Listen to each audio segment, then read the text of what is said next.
एक बहुत ही देश का एक बहुत ही कीमती आदमी और एक बहुत जेन्युइन मुद्दे को लेकर के हंगर स्ट्राइक पर बैठा हुआ है और एजुकेशन जैसी चीजों पे वो बात कर रहा है। सिर्फ किसी मंत्री के इस्तीफे, मुझे नहीं लगता कि वांगचुक साहब का सिर्फ इतना ही मकसद है कि किसी मंत्री का इस्तीफा हो जाए। वो तो एक कॉन्सिक्वेंशियल है कि इस्तीफा भी होना चाहिए, लेकिन जो गंदगी फैलाई है इन लोगों ने ना 15-20 सालों में ना, ये साफ होना चाहिए। और ये बहुत बड़ा मौका है देश के लिए कि वांगचुक साहब के साथ हों और इस व्यवस्था को, इस गंदगी को साफ करने में इनके माध्यम से, इनके नेतृत्व में जरूर सफलता मिलेगी। आप गंदगी की बात कर रहे हैं सर, लेकिन बीजेपी के जो राष्ट्रीय अध्यक्ष हैं नितिन नवीन, उन्होंने खुद इन्हें वायरस बता दिया गया है, कहा है कि बीजेपी ये उनकी बात है। हम लोग तो लॉ प्रैक्टिशनर हैं सर, कोई पॉलिटिकल मुद्दे पे बात नहीं कर रहे हैं कि बीजेपी और सीजेपी। हम लोग लॉ सर, हम बस भी आए हैं क्योंकि वो सर बैठे हुए सोनम सर वहाँ पर, वो 9 दिन से स्ट्राइक बैठे हैं। हम उन्हें समर्थन देने आए कि उन्हें हमारी सहायता की जरूरत हो, कुछ परेशानी दिक्कत ऐसी हो जो, क्योंकि ये भी प्रोफेसर साहब ने आगे एक बात कही थी कि कलम की ताकत से बड़ी कोई ताकत नहीं है, और वो कलम की ताकत सिर्फ वकीलों के पास है, वो किसी और के पास नहीं है। जिस शिक्षा मंत्री के इस्तीफे के लिए ये प्रदर्शन चल रहा है सर, ये उन्होंने क्या कहा उस पर तो आप बात सर मैं बिल्कुल बात कर रहे हैं सर, ये पॉलिटिकली बात हो जाएंगी। वो शिक्षा मंत्री कह रहे हैं ये सर बता रहे हैं आपको भी, वो ये जो सपोर्ट कर एग्जैक्टली सर, एग्जैक्टली ये उनकी सर कर लेंगे सर, बीजेपी इलाज करेगी, कर लेगी सर, ये हम तो उसके लिए मना ही नहीं कर रहे हैं ना। वो उनका जो कहना है वो कहना है। अभी क्या बोला सर, अभी तो यहाँ खड़े हुए हैं, हमें लोग देशद्रोही बोलेंगे और उन्हें क्या क्या बोलेंगे, तो सर हमारा वो मतलब नहीं है। हमारा काम है सर, जो संविधान भी है ना, वो संविधान से ऊपर कोई चीज नहीं चल सकती जीवन में। संविधान से ऊपर ना तो हम है, ना बीजेपी है, ना सीजेपी है, ना कोई किस दुनिया की पार्टी है। हाँ, हम भी उसके अंदर बाउंड है। किसी भी समूह को या किसी भी व्यक्ति को वांगचुक साहब वायरस लगते हो, देशद्रोही लगते हो, लगे, लेकिन हम लोग भी पढ़ने समझने और सोचने वाले आदमी हैं। मैं सिर्फ इतना कहूंगा, ये वांगचुक साहब देश के लिए बहुत ही जरूरी आदमी है और इनकी जान भी बहुत जरूरी है। इनकी जान भी बहुत जरूरी है, इसीलिए हम बस आए हैं। सर सरकार क्या होती है? सरकार तो हम ही लोग बनाते हैं, सरकार को भी एक दिन लग जाएगा। और सर सरकार जिस यूथ को कांग्रेस बोल रही थी, वो कांग्रेस वो यूथ ही ना, वो यूथ ही सरकार बना रहा है स्टेट में। शायद आप देख रहे होंगे जो परसेंटेज होगी ना यूथ की ज्यादा होगी, और यूथ ही सरकार बना रहा है, जिसे वो कांग्रेस बोल रहे थे। कहा जा रहा है कि पहले भी पेपर लीक हो गए थे, कोई नया पेपर लीक नहीं हो रहा है, तो इतना हाई तौबा क्यों? Sir we don't want to go into that controversy कि पहले होती थी, कौन गवर्नमेंट थी, नहीं थी। संस्थाएं तो ये वही है ना, यूजीसी तो आज से तो नहीं बनी हुई है, नीट आज बना है, लेकिन मेडिकल की एग्जामिनेशन तो पहले भी होता था, सीबीएसई कंडक्ट करती थी। हम संस्थाओं की बात कर रहे हैं, सरकारों की और व्यक्तियों की नहीं। देखिए, यहाँ पे जितने भी लोग आते हैं सब निडर है। क्यों? क्योंकि भय का माहौल जरूर है, लेकिन अब लोगों को लग रहा है कि बहुत हो गया, बहुत भय उन्होंने मन में डाल दिया। जब लोग यूनाइट हो जाए, अगर 65% पॉपुलेशन यूनाइट हो जाए, आप बताइए कौन सी ऐसी ताकत है जो उनके सामने नहीं झुकेगी? तो लोग यूनाइट हो रहे हैं, युवा यूनाइट हो रहा है, युवा का पॉपुलेशन यूनाइट हो रहा है। तो भय को दूर रख के, निडर होके आपको बाहर आना पड़ेगा, सड़कों पे उतरना पड़ेगा, तभी इस देश का भी भला होगा। Will get a brighter India, will also get a brighter personal future. देखिए, राहुल गांधी जी को हमारा तो ओपन अपील है ही कि वो राहुल गांधी नहीं है सिर्फ, वो लीडर ऑफ ऑपोजिशन भी है। लीडर ऑफ ऑपोजिशन का ड्यूटी होता है कि ऐसे जो पीपल्स मूवमेंट होते हैं उनको वो सपोर्ट करें। तो हम लोग उनसे भी रिक्वेस्ट बार बार कर रहे हैं कि वो आए और हमारा समर्थन दे, युवाओं का मुद्दों पे वो बात करें।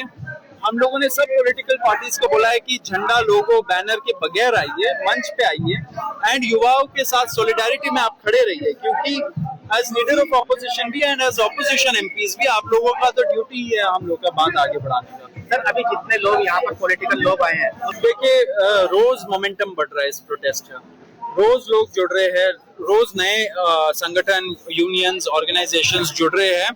अब जब ऑपोजिशन लीडर्स आते हैं तो मीडिया भी आ जाती है कवर करने। आपको तो पता ही है कि मीडिया में एक तरह से ब्लैकआउट का ऑर्डर है। सारे सिर्फ एडिटर्स को नहीं बोला गया है, सीईओज को, जो कंपनी ओन करते हैं, सीईओज को बोला गया है कि आप मत चलाइए कॉकरोच जनता पार्टी का मूवमेंट। तो ठीक है, अब उनके पास सारा तंत्र है, वो यूज करेंगे जैसा वो चाहते हैं। लेकिन जब ऑपोजिशन लीडर्स आते हैं तब हम लोगों के मूवमेंट को, हमारा जो वॉइस है उसको और बुलंद बनता है, ज्यादा आता है मीडिया में और मेन स्ट्रीम मीडिया में भी आता है। आप ये तो मैंने जैसे पहले भी बोल रखा है, ये बैटल है, जंतर मंतर पे जो प्रोटेस्ट हो रहा है वो एक बैटल है। बैटल आप कुछ दिनों में, कुछ हफ्तों में, कुछ महीनों में आप जीत सकते हो, लेकिन हम निकले हैं वॉर पे। एंड वॉर है एक अकाउंटेबल, आंसरेबल, ट्रांसपेरेंट सिस्टम के लिए, एक बेटर सिस्टम के लिए। एंड सिस्टम तुरंत तो चेंज हो नहीं सकता है, तो वॉर बहुत साल लग जाते हैं। एंड यहाँ पे जितने भी लोग आ रहे हैं वो समझ रहे हैं कि ये बहुत लंबा लड़ाई है, लंबा संघर्ष करना पड़ेगा। हमारा सवाल इसी बैटल के लिए था।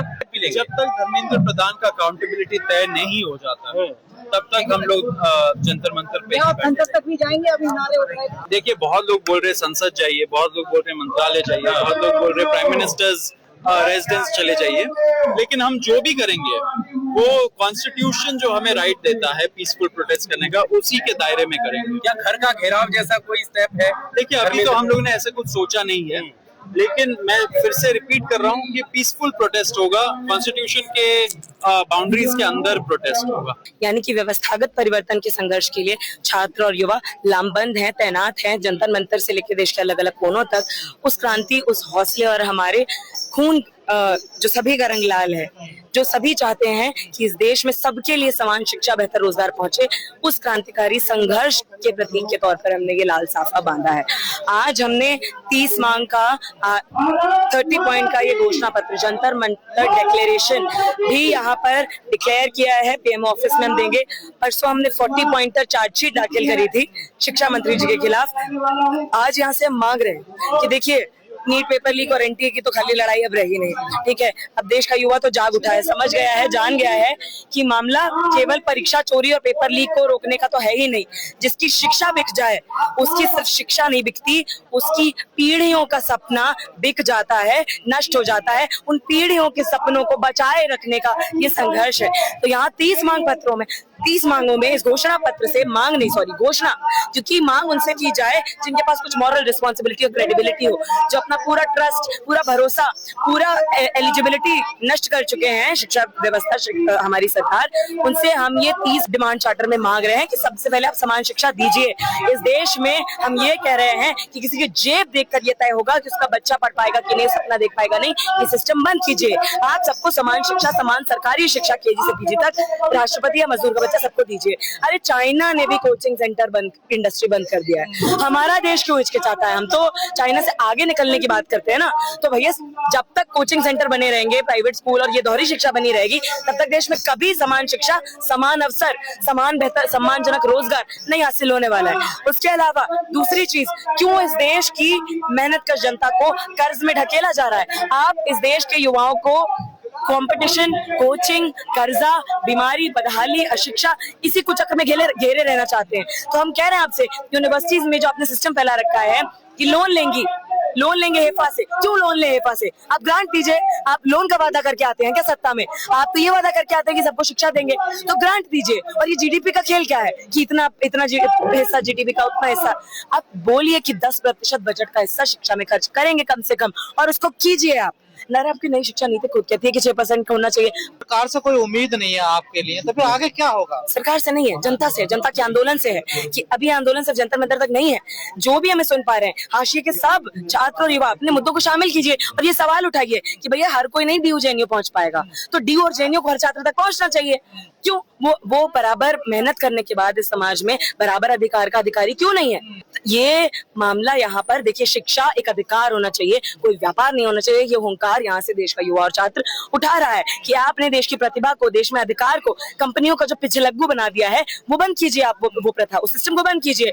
वो कंपनियां जो आपकी 16-16 घंटे की मुनाफे की मेहनत पर अपनी अच्छे दिनों की दुकान चला रहे हैं, उसको बंद कीजिए। उसके अलावा ये सवाल उठ रहा है कि जब सबका खोज एक है, सबकी मांग एक है, तो ये हंगर स्ट्राइक 3 जगह क्यों चल रही है? एक ही नहीं, देखिए, ये ना तो 3 जगह चल रही है ना एक जगह। ये देखिए, मामला ये है, इस देश में जंतर मंतर पर ही एक संघर्ष नहीं लड़ा जा रहा है। इस देश में शिक्षा का संघर्ष सिर्फ इस साल मई जून से नहीं शुरू हुआ है। लंबे समय से इस देश की जनता संघर्ष कर रही है कि भैया, आपने कह तो दिया है फंडामेंटल राइट टू एजुकेशन, क्यों आपने 8वीं के बाद नहीं दिया है? तो वो लंबे समय से ये उस संघर्षों में एक महत्वपूर्ण कड़ी है, पर वो संघर्ष लंबा है और वो ये मांगता रहा है कि भैया, आपका राइट टू एजुकेशन केवल 8वीं तक क्यों है? आपने नई शिक्षा नीति कर दिया। अरे जनता की शिक्षा नीति लाइए, पीपल्स एजुकेशन पॉलिसी लाइए। हमें एनईपी की जरूरत नहीं है, हमें पीपल्स एजुकेशन पॉलिसी 2020 की जरूरत है।